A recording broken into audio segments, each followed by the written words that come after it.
Hello friends, एक बार सभी का स्वागत है आपके अपने यूट्यूब चैनल गुरु आर्यभट्ट में। तो आज ये सोशल साइंस का 8 मार्च का एग्जामिनेशन हुआ और मेरे पास आंसर सी आपके सामने लेके उपस्थित हुए हैं। और आज हम आपके सामने जो आंसर की लिए हैं वो आई सेट का है। आपके पास कोई भी सेट का ग्रुप क्यों ना हो, आप इसके आंसर को आसानी से मिलान कर सकते हैं और जान सकते हैं कि आपका आंसर कितना आता है और कैसा आता है। तो चलिए जल्दी से शुरू करते हैं और देखते हैं कि आज का क्वेश्चन कैसे था। तो आज का मेरा जो पहला क्वेश्चन था वो था कि आपदा प्रबंधन का प्रमुख घटक है, मतलब आपदा जो प्रबंधन होता है उसका मुख्य घटक कौन होता है। तो इसका राइट आंसर होगा ऑप्शन नंबर डी, इनमें से सभी। चलिए बढ़ेंगे दूसरे क्वेश्चन की ओर। सेकंड क्वेश्चन था कि मकान में आग लगने की स्थिति में क्या करनी चाहिए। अगर आपके मकान में अगर आग लग जाए तो उस स्थिति में क्या करनी चाहिए। तो जो 4 ऑप्शन थे इसमें से राइट आंसर होता ऑप्शन नंबर ए, अग्निशामक यंत्र को बुलाना चाहिए। तुरंत अग्निशामक यंत्र को बुलाना चाहिए और आग बुझाने में मदद करनी चाहिए। तीसरा प्रश्न, आज का जो तीसरा क्वेश्चन था वो था इंफ्रारेड कैमरा का प्रयोग निम्न में से किसे आपदा के लिए किया जाता है, आपदा में किया जाता है। तो इंफ्रारेड कैमरा वैसा कैमरा होता है जिससे हम जमीन के अंदर के वस्तुओं को भी आसानी से देख सकते हैं, इसलिए इसका राइट आंसर होगा ऑप्शन नंबर सी, भूकंप। भूकंप में इंफ्रारेड कैमरा का प्रयोग किया जाता है। चलिए चौथा क्वेश्चन जो था आज का वो था कि किसने कहा मुद्रण ईश्वर की दी हुई महानतम देन है, सबसे बड़ा तोहफा है। तो इसको कहने का श्रेय जाता था मार्टिन लूथर को। ऑप्शन बी जो होगा करेक्ट आंसर होगा। चलिए पांचवा क्वेश्चन देखेंगे। आपको बताना आज ये था कि बिहार का सबसे बड़ा नगर कौन सा है। तो बिहार में सब लोग जानते हैं सबसे बड़ा जो नगर है वो है पटना। ऑप्शन ए जो होता बिल्कुल आज का राइट आंसर होता। चलिए छठा क्वेश्चन देख लेते हैं। छठा क्वेश्चन आपके सामने था कि महात्मा बुद्ध को ज्ञान की प्राप्ति कहाँ हुई थी। तो महात्मा बुद्ध को ज्ञान की प्राप्ति जो हुई है बोध गया में हुई है। ऑप्शन बी जो होता बिल्कुल करेक्ट आंसर होता। सातवां क्वेश्चन था कि एशिया का पहला निर्याय संवर्धन क्षेत्र कहाँ स्थापित किया गया। तो एशिया का जो सबसे पहला निर्वाय संवर्धन क्षेत्र स्थापित किया गया था वो किया गया था बांग्लादेश में। ऑप्शन सी जो होगा राइट आंसर होगा।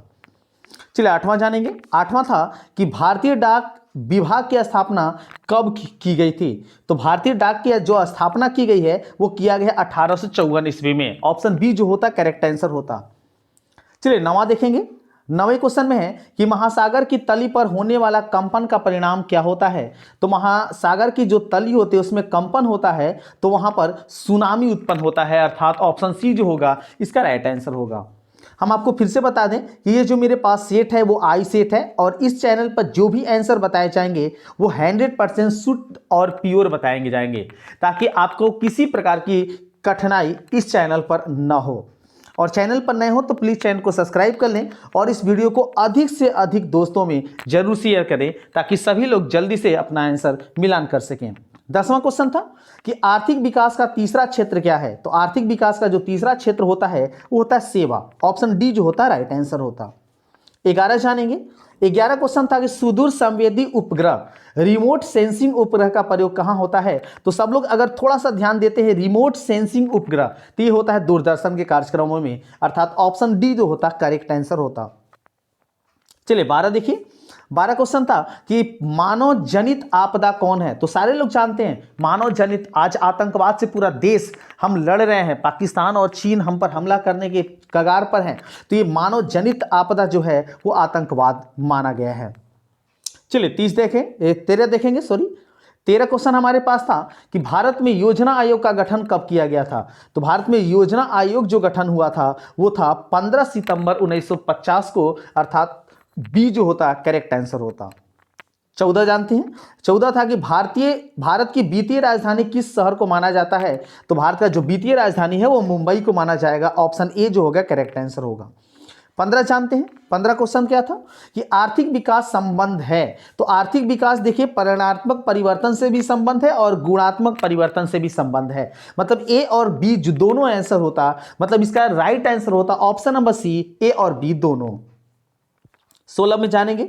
16 हमारे पास था कि भारत में उपभोक्ता संरक्षण कानून कब लागू हुआ। तो भारत में जो उपभोक्ता संरक्षण कानून है वो लागू हुआ है 1986 ईस्वी में। ऑप्शन बी जो होगा करेक्ट आंसर होगा। बढ़ते अगले क्वेश्चन में। अगला क्वेश्चन 17 नंबर है कि गोल घर का निर्माण कब हुआ था। तो गोल घर का जो निर्माण हुआ है अगर आप जानेंगे तो ये 17वीं शताब्दी में हुआ है, अर्थात ऑप्शन ए जो होगा वो राइट आंसर होगा 1757 ईस्वी में। चलिए अगला क्वेश्चन मेरे पास 18 नंबर था कि राउरकेला लौह इस्पात उद्योग किस राज्य में है। तो 18 का जो राइट आंसर होगा वो होगा option number A, Orissa. Rourkela लौह इस्पात जो है उड़ीसा में स्थित है। 19 जानेंगे कार्ल मार्क्स के पुस्तक का नाम क्या था। तो आपको अच्छे से पता है कि कार्ल मार्क्स के पुस्तक का जो नाम था वो दास कैपिटल था, लेकिन आपको थोड़ा सा क्वेश्चन जो है वो कंफ्यूज किया था। कम्युनिस्ट मैनिफेस्टो जो है वो भी कार्ल मार्क्स के द्वारा ही लिखा गया है, इसलिए बी और सी दोनों होगा, इसलिए इसका राइट आंसर होगा ऑप्शन नंबर डी, बी और सी दोनों। बढ़ेंगे अगले क्वेश्चन की ओर। अगला क्वेश्चन मेरे पास 20वें नंबर में है। 20वां नंबर आपके सामने है। आपको बताना यह था कि भारत में महिलाओं के 50% आरक्षण की व्यवस्था निम्नांकित में किस संस्था के द्वारा की गई है। तो इसका राइट आंसर होगा ऑप्शन नंबर सी, पंचायती राज व्यवस्था। चलिए बढ़ेंगे 21वें क्वेश्चन में। 21वां क्वेश्चन था कि ग्राम पंचायत का कार्यकाल कितने वर्षों का होता है। तो ये तो सारे लोग जानते हैं, कुछ दिनों के बाद चुनाव भी हमारे ग्राम पंचायत में होने वाला है। तो ये होता है 5 वर्षों के लिए। ऑप्शन बी जो होता है सही होता है, जिसके अंतर्गत मुखिया, सरपंच और वार्ड सदस्य बनाए जाते हैं। अगला क्वेश्चन मेरे पास 22 नंबर में था कि भारत में राजनीतिक दलों को चुनाव चिन्ह कौन आवंटित करता है। मतलब चुनाव चिन्ह जो होता है राजनीतिक दलों को वो कौन देता है। तो सारे लोग जानते होंगे, इसका राइट आंसर होगा ऑप्शन नंबर डी, चुनाव आयोग। चलिए 23वां जानेंगे। 23वां क्वेश्चन था कि झारखंड राज्य का गठन कब हुआ था। तो झारखंड राज्य का जो गठन हुआ है वो 15 नवंबर 2000 ईस्वी को हुआ था। ऑप्शन सी जो होता करेक्ट आंसर होता। 24 जानते हैं भारतीय संविधान की 8वीं अनुसूची में कितनी भाषाओं को स्थान दिया गया है। तो भारत का जो 8वीं अनुसूची है उसमें भारत के कई सारे भाषाओं को प्रयोग किया गया है, जिसमें कुल 22 भाषाओं का प्रयोग किया गया है, अर्थात बी जो होता है इसका करेक्ट आंसर होता। 25 जानेंगे। 25 आपके सामने है। किस घटना के विरोध में महात्मा गांधी ने अपनी कैसरे हिंद की उपाधि त्याग दी थी। तो कैसरे हिंद की उपाधि त्यागे थे महात्मा गांधी जो थे जालियांवाला बाग हत्याकांड, जो 1919 ईस्वी में हुआ था। चलिए अगला क्वेश्चन मेरे पास 26 नंबर में था कि सविनय अवज्ञा आंदोलन की शुरुआत किस यात्रा से हुई थी। तो सविनय अवज्ञा आंदोलन का जो शुरुआत हुआ है वो हुआ है दांडी यात्रा के द्वारा, अर्थात ऑप्शन सी जो होगा इसका राइट आंसर होगा। चलिए अगला क्वेश्चन 27 नंबर में आपके सामने था कि विश्व में सर्वप्रथम मुद्रण की शुरुआत, मतलब रुपए पैसे का जो प्रचलन होता है इसकी शुरुआत कौन किया था। इसकी शुरुआत किया था चीन में सबसे पहले मुद्रण की व्यवस्था की गई थी, जहां पर सबसे पहले मिट्टी के सिक्के बनाए गए थे, फिर बाद में धीरे धीरे उसे अलग अलग सोने और चांदी के सिक्के बनाने का प्रयास किया गया। चलिए 28 जानेंगे।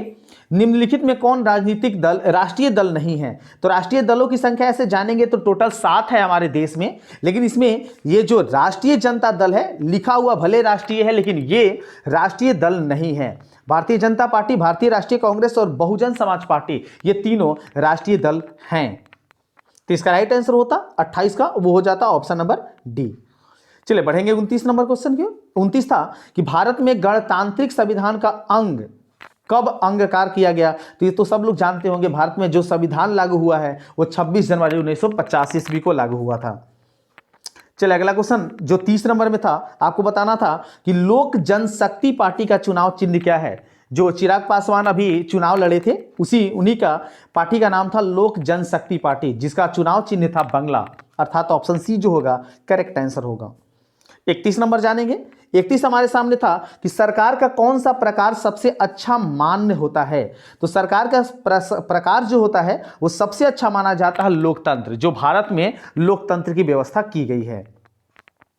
चलिए अगले क्वेश्चन को देखते हैं। अगला क्वेश्चन 32 नंबर में है कि ग्राम कचहरी का प्रधान कौन होता है। तो ये तो दम आसान क्वेश्चन था, आसानी से आप बता चुके होंगे। तो ग्राम कचहरी का प्रधान जो होता है वो होते हैं सरपंच। ऑप्शन डी जो होगा करेक्ट आंसर होगा। आप अपना आंसर मिलाते जाइए और लास्ट में आप कमेंट बॉक्स में जरूर हमें जवाब दीजिए कि आपका कितना सही आंसर हुआ और हमारे जिले और हमारे राज्य का कितने प्रतिशत इस बार रिजल्ट होने की संभावना है। इसका आंकड़ा इस चैनल पर सबसे पहले जरूर बताने का प्रयास किया जाएगा।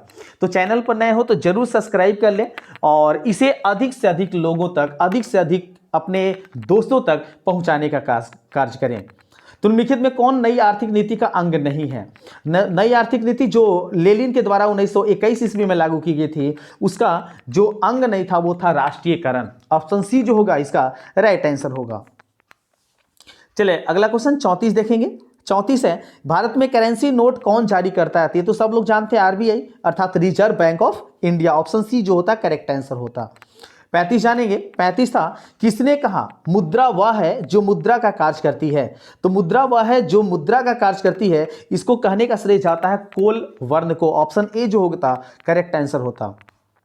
36 जानेंगे, भारत की आर्थिक व्यवस्था कैसी है? तो भारत में जो आर्थिक व्यवस्था है, जो पैसे के रुपए लेन देन होती है, वो सब मिश्रित व्यवस्था है। ऑप्शन डी जो होगा करेक्ट आंसर होगा।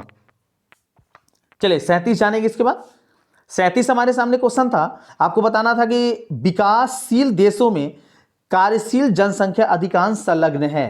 तो विकासशील जो देश हैं, जो भारत भी एक विकासशील देश है, ऐसे कई सारे विकासशील देश हैं, तो इसमें सबसे ज्यादा जो कार्य होते हैं वो कृषि क्षेत्र पर कार्य होते हैं। ऑप्शन ए जो होगा इसका राइट आंसर होगा।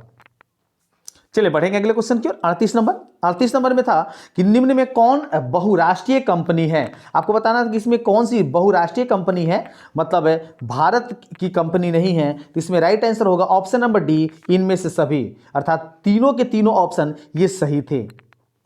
चलिए 40 जानेंगे। आधे क्वेश्चन हम लोग कर चुके हैं। 39 इसके पहले 39 हमारे सामने था कि निम्नलिखित में कौन छोटे पैमाने का उद्योग है? तो इसका राइट आंसर होता ऑप्शन नंबर सी, खिलौना उद्योग। खिलौना उद्योग जो है वो काफी छोटा उद्योग है, आप भी घर में इसे प्रारंभ करके लघु उद्योग की तरह कुछ कमाई कर सकते हैं। चलिए अगला क्वेश्चन 40 नंबर में। 40 नंबर था कि भारत का प्रथम तेल शोधक कारखाना स्थित है, तो इसका राइट आंसर होगा ऑप्शन नंबर सी, डिगबोई में। चलिए बढ़ेंगे अगले क्वेश्चन की ओर। 41 देखेंगे। 41 था कि निम्न में कौन कृषि पर आधारित नहीं है? तो सारे लोग जानते हैं कि कृषि पर आधारित चीनी कृषि ऊख से बनता है, वस्त्र जो होता है वो कपास से बनता है, वो भी कृषि के क्षेत्र में आता है, कागज जो होता है, कागज में बहुत सारे कृषि के क्षेत्र उपयोग किए जाते हैं, तो इसका राइट आंसर होगा ऑप्शन नंबर डी, सीमेंट उद्योग। सीमेंट उद्योग जो है वो कृषि पर आधारित नहीं होता है। 42 क्वेश्चन को देखेंगे। 42 हमारे सामने था कि लौह अयस्क है, तो लौह एक प्रकार का नवीकरणीय संसाधन माना गया है। ऑप्शन ए जो होगा इसका राइट आंसर होगा। 43 जानते हैं। 43 हमारे सामने है कि प्राकृतिक गैस पाई जाती है, तो प्राकृतिक जो गैस पाई जाती है वो खनिज तेल के साथ पाई जाती है। जो जमीन के अंदर समुद्र की गहराई से खनिज तेल निकाले जाते हैं उसमें प्राकृतिक गैस पाई जाती है, तो 43 का राइट आंसर होगा ऑप्शन नंबर सी। चलिए अगला क्वेश्चन मेरे पास 44 नंबर में होगा, और 44 नंबर में आपके सामने क्वेश्चन है कि निम्न में कौन एशिया का सबसे बड़ा परमाणु शक्ति केंद्र है? तो इसका राइट आंसर होगा option number A, Tarapur. Tarapur जो है वो सबसे बड़ा परमाणु केंद्र माना गया है या है। चलिए 45 जानेंगे। 45 था कि निम्नलिखित उद्योगों में कौन सार्वजनिक क्षेत्र से संबंधित है? तो इसका राइट आंसर होगा ऑप्शन नंबर बी, टाटा लौह एवं इस्पात उद्योग। बढ़ते हैं अगले क्वेश्चन की ओर। अगला क्वेश्चन मेरे पास 46 नंबर में है कि फाल्टा विशेष आर्थिक क्षेत्र कहां पर स्थित है? तो इसका जो राइट आंसर होगा वो होगा ऑप्शन नंबर बी, पश्चिम बंगाल में। 47 देखते हैं। तो आपको बताना था 47 में कि बिहार में सर्वाधिक आबादी किस जिला में है? तो सर्वाधिक जो आबादी है वो पटना में है। ऑप्शन सी जो होगा इसका बिल्कुल करेक्ट आंसर होगा। सबसे ज्यादा आबादी जो है वो पटना में है। चल अगला क्वेश्चन मेरे पास 48 नंबर में है कि विश्व व्यापार संगठन का मुख्यालय कहां है? तो विश्व व्यापार संगठन का जो मुख्यालय है वो है जिनेवा। ऑप्शन ए जो होता है इसका राइट आंसर होता। इसके बाद 49 देखते हैं। 49 आपके सामने क्वेश्चन था आज का, आपको बताना था कि डेक्कन ओडेसी रेलगाड़ी किस राज्य में चलती है? तो डेक्कन ओडेसी जो रेलगाड़ी है वो चलती है महाराष्ट्र में। ऑप्शन सी जो होगा इसका राइट आंसर होगा। 50 को जानते हैं। 50 आपका क्वेश्चन था कि भारत का सबसे बड़ा रेलवे क्षेत्र कौन सा है? तो भारत का सबसे बड़ा जो रेलवे क्षेत्र है वो है उत्तर रेलवे क्षेत्र। ऑप्शन डी जो होता है इसका बिल्कुल सही उत्तर होता। 51 को जानते हैं। 51 आपका क्वेश्चन था कि निम्न में से कौन उपभोक्ता उद्योग है? उपभोक्ता उद्योग जिसका उपयोग खुद करता है ऐसा उपभोक्ता उद्योग, तो इसका राइट आंसर होगा ऑप्शन नंबर ए, पेट्रो रसायन। अगला क्वेश्चन आगे क्वेश्चन मेरे पास 52 नंबर में थे कि बोकारो इस्पात संयंत्र किस देश के सहयोग से खोला गया था। मतलब बोकारो जो स्टील सिटी है वो किस देश के सहयोग से शुरू किया गया था। तो इसका राइट आंसर होगा ऑप्शन नंबर सी, रूस के सहयोग से। चलिए अगला क्वेश्चन 53 नंबर था कि भारत का सबसे बड़ा लौह अयस्क उत्पादक राज्य कौन सा है। तो इसका राइट आंसर होगा ऑप्शन नंबर सी, कर्नाटक। चलिए बढ़ेंगे अगले क्वेश्चन में। अगला क्वेश्चन हमारे पास 54 नंबर में है और 54 नंबर क्वेश्चन था कि प्राकृतिक संसाधनों के संरक्षण के लिए 1968 में कौन सा कन्वेंशन हुआ था। तो इसका जो राइट आंसर होगा वो होगा option number B, wetland convention. Option B जो होगा इसका करेक्ट आंसर होगा। चलिए 55 जानेंगे। 55 है कि इटली और जर्मनी के एकीकरण के विरुद्ध निम्न में कौन था। तो इटली और एकीकरण का जो एकीकरण था वो सबसे ज्यादा जो नहीं चाहता था वो था ऑस्ट्रिया। ऑप्शन सी जो होगा इसका राइट आंसर होगा। ऑस्ट्रिया इसको नहीं चाहता था कि इटली और जर्मनी एकीकरण हो सके। अगला क्वेश्चन 56 नंबर में कि जर्मनी के एकीकरण का प्रमुख वास्तुकार कौन था। तो जर्मनी के एकीकरण का प्रमुख जो वास्तुकार था वो था बिस्मार्क। ऐसे मेजनी का योगदान था एक जर्मनी के एकीकरण में थोड़ा सा, लेकिन इसमें राइट आंसर होगा इस क्वेश्चन का वो होगा ऑप्शन नंबर डी, बिस्मार्क। अगला क्वेश्चन आपके सामने 57 नंबर में है और यह क्वेश्चन है कि एक समाजवादी अर्थव्यवस्था में सर्वाधिक बल किस पर दिया जाता है। तो इसका जो राइट आंसर होगा वो होगा ऑप्शन नंबर डी, लोक कल्याण। लोक कल्याण जो है इसका राइट आंसर होगा। चलिए 58 जानेंगे। 58 क्वेश्चन था कि भारतीय योजना आयोग के प्रथम अध्यक्ष कौन थे। तो इसका राइट आंसर होगा ऑप्शन नंबर सी, पंडित जवाहरलाल नेहरू। क्योंकि भारतीय योजना आयोग के जो अध्यक्ष होते हैं वे प्रधानमंत्री होते हैं और सबसे पहले जो प्रधानमंत्री थे वो थे पंडित जवाहरलाल नेहरू, इसलिए इसका राइट आंसर होगा ऑप्शन नंबर सी। चलिए इसके बाद 59 जानेंगे। 59 आपके सामने क्वेश्चन था, आपको बताना था कि नरेगा कार्यक्रम के नाम के साथ किस व्यक्ति का नाम जोड़ा गया है। तो नरेगा में महात्मा गांधी का नाम जोड़ा गया है, अर्थात ऑप्शन डी जो होता है इसका राइट आंसर होता। 60 जानेंगे। 60 क्वेश्चन है कि भारत में किस राज्य की प्रति व्यक्ति आय सर्वाधिक है। तो सबसे ज्यादा प्रति व्यक्ति जो आय ज्यादा है भारत में वो है गोवा का। ऑप्शन डी जो होता है इसका करेक्ट आंसर होता। अगला क्वेश्चन 61 नंबर में 61 नंबर है कि भारतीय मुद्रा बाजार के किस प्रकार के ऋणों का लेन देन होता है। तो भारत में अल्पकाल भी होता है, दीर्घकाल भी होता है, इसलिए इसका राइट आंसर होता ऑप्शन नंबर सी, ए और बी दोनों। चलिए बढ़ेंगे अगले क्वेश्चन की ओर। 62 नंबर को जानेंगे। 62 नंबर क्वेश्चन था कि निम्न में कौन आर्थिक आधारभूत संरचना का घटक है। तो आर्थिक जो संरचना का घटक माना गया है वो माना गया है शिक्षा, अर्थात ऑप्शन बी जो होता है इसका बिल्कुल करेक्ट आंसर होता। चलिए 63 जानेंगे। 63 हमारा क्वेश्चन था कि खाद्य पदार्थों की शुद्धता की जांच के लिए किस मान्यता प्राप्त चिन्ह का होना आवश्यक है। इसका राइट आंसर होगा ISI मार्क, ऑप्शन ए इसका राइट आंसर होता। फिर से एक बार हम आपसे स्पष्ट करेंगे कि अगर आपको वीडियो अच्छा लग रहा हो तो जरूर चैनल को सब्सक्राइब कर लें और एक लाइक जरूर दें और अपने सारे व्हाट्सएप या फेसबुक पर अपने सभी दोस्तों को इसे जरूर शेयर करें ताकि सभी लोग इसका आंसर इजीली और आसानी से मिलान कर सकें। अगला क्वेश्चन जो काफी आसान था कि बिहार की किस नदी की उत्पत्ति अमरकंटक से हुई है। तो अमरकंटक पहाड़ जो है वहां से दो नदी निकली हुई है, यमुना और सोन, जबकि यमुना इस ऑप्शन में नहीं था। ऑप्शन सी जो होता है इसका राइट आंसर होता। अमरकंटक जो पहाड़ है मध्य प्रदेश में है और इससे सोन का उत्पत्ति हुआ है। चलिए 65 को जानेंगे। 65 हमारे के पास क्वेश्चन था कि भारत में किस प्रकार की शासन प्रणाली है। तो भारत में जो शासन प्रणाली है वो है संघीय एवं संसदीय, अर्थात ऑप्शन बी जो होता है इसका करेक्ट आंसर होता। चलिए 66 जानते हैं इसके बाद। अगला क्वेश्चन 66 नंबर में था कि भारत में पहला नगर निगम कहां बना था। तो भारत में जो पहला नगर निगम बना था वो बना है मद्रास में, जिसका नाम पहले चेन्नई था, बाद में इसे मद्रास कर दिया गया था। चलिए अगला क्वेश्चन 67 नंबर है कि भारत में मतदाता होने की न्यूनतम आयु क्या है। तो ये तो काफी आसान है, ये तो सारे लोग जानते होंगे कि भारत में मतदाता श्रेणी में नाम जोड़ने की जो सबसे न्यूनतम आयु है वो रखा गया है 18 वर्ष। ऑप्शन सी जो होता करेक्ट आंसर होता। 68 जानेंगे। 68 था लोकतंत्र का प्राण किसे कहा गया है? तो लोकतंत्र का प्राण कहा गया है राजनीतिक दल को, क्योंकि राजनीतिक दल ही नहीं होगा तो लोकतंत्र का कोई अस्तित्व है ही नहीं। इसलिए इसका राइट आंसर होगा ऑप्शन नंबर ए। चलिए इसके बाद अगला क्वेश्चन मेरे पास 69 नंबर है। आपको बताना था कि निम्नलिखित में कौन रबी फसल है? तो रबी फसल में ऐसे ज्वार भी गिना जाता है, लेकिन सबसे जो प्रचलित रबी फसल है वो है गेहूं। इसलिए इसका सी ऑप्शन जो होता ये बिल्कुल करेक्ट आंसर होता। अगर आप दूसरा ऑप्शन लगाए होंगे तो गलती हो जाएगा। इसका राइट आंसर होगा ऑप्शन नंबर सी। अगला 70 देखेंगे। 70 हमारे पास है कि पूर्व मध्य रेल का मुख्यालय कहाँ है? तो पूर्व मध्य रेल का जो मुख्यालय है वो है हाजीपुर में, जो हमारे बिहार में ही पड़ता है। अर्थात हाजीपुर में पूर्व मध्य रेल का मुख्यालय माना गया है। 71 है कि बिहार का शोक किस नदी को कहा जाता है? तो इसका राइट आंसर होता ऑप्शन नंबर बी, कोसी नदी को। जो बाढ़ आते रहती है जिससे कोसी नदी का पानी का जल स्तर जो होता है काफी बढ़ जाता है, जिससे बाढ़ की उत्पत्ति हमेशा बंदे रहती है। अगला क्वेश्चन 72 को जानेंगे। 72 है कि निम्नलिखित खनिजों में कोडरमा किससे संबंधित है? तो कोडरमा में सबसे ज्यादा जो खनिज निकाले जाते हैं वो निकाले जाते हैं अभ्रक, जो झारखंड में है। कोडरमा जो जगह है वो झारखंड में है, जहां से सबसे अधिक मात्रा में अभ्रक का उत्पादन होता है। अगला क्वेश्चन 73 नंबर में था।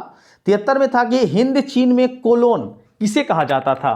तो हिंद चीन में जो कोलोन कहा जाता था वो कहा जाता था फ्रांसीसी नागरिकों को। ऑप्शन सी जो होता है इसका बिल्कुल करेक्ट आंसर होता। चलिए कुछ ही क्वेश्चन बच गए आपके पास। आप पे जरूर जवाब देने का प्रयास करें कि आपको इस पूरे सेट में कितने अंक मिले और कितने अंक आप आज प्राप्त कर सके। चलिए 74 क्वेश्चन देखिए। 74 क्वेश्चन है कि इटली के एकीकरण में निम्न में किसका संबंध नहीं है? तो आपको यह बताना था कि नहीं है। तो इटली के एकीकरण में जो संबंध था वो बिस्मार्क का नहीं था। इटली के एकीकरण में बिस्मार्क का जो योगदान था वो नहीं था। बिस्मार्क जर्मनी के एकीकरण में योगदान दिया था। चलिए अगला क्वेश्चन 75 जानेंगे।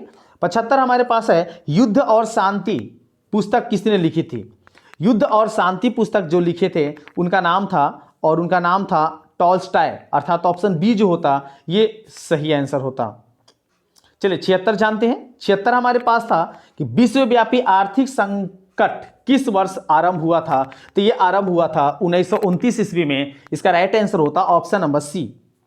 चलिए अगला क्वेश्चन देखते हैं। अगला क्वेश्चन आपके सामने 77 नंबर था। आपको बताना था कि अखिल भारतीय ट्रेड यूनियन कांग्रेस की स्थापना कब हुई थी? तो इसका जो राइट आंसर होगा वो होगा ऑप्शन नंबर सी 1885 ईस्वी में। 1885 ईस्वी में ट्रेड यूनियन कांग्रेस की स्थापना की गई थी। चलिए बढ़ते हैं अगले क्वेश्चन में। अगला क्वेश्चन मेरे पास 78 नंबर में है और 78 है कि भारतीय समाचार पत्रों के मुक्तिदाता के रूप में भारत के कौन गवर्नर जनरल विख्यात थे? तो इसका जो राइट आंसर होता option number C William Bentinck. Option C जो होता है इसका बिल्कुल सही आंसर होता। चलिए 2 क्वेश्चन और बच गए हैं और फिर से हम आपसे एक रिक्वेस्ट करेंगे कि अगर चैनल पर नए हैं तो जरूर चैनल को सब्सक्राइब कर लें और इस वीडियो को अधिक से अधिक दोस्तों में शेयर करें और लाइक जरूर करें। वीडियो को लाइक एकदम करें और आपको कितना मार्क इस पूरे आज के पेपर में प्राप्त हुआ है कमेंट सेक्शन में जरूर जवाब दें। अगला क्वेश्चन और 79 नंबर में था कि नमक कानून तोड़ने के लिए गांधी जी ने कौन सा स्थान चुना था? तो इसका राइट आंसर होता ऑप्शन नंबर बी दांडी। चलिए अगला क्वेश्चन और आज का अंतिम प्रश्न। आपका एग्जामिनेशन कैसा रहा कमेंट सेक्शन में जरूर बताएं। चलिए अगला क्वेश्चन आपके सामने 80 नंबर में था कि बंगाल का विभाजन कब हुआ? तो बंगाल जो विभाजित हुआ था पश्चिम बंगाल वो हुआ था ऑप्शन नंबर सी 1905 ईस्वी में। तो ऑप्शन सी जो होता है इसका राइट आंसर होता। तो एक लाइक जरूर कीजिए, चैनल पर नए हैं सब्सक्राइब कीजिए और सभी दोस्तों में से शेयर करिए। मिलते हैं नए वीडियो में कुछ और नए टॉपिक के साथ। तब तक सभी को वंदे मातरम।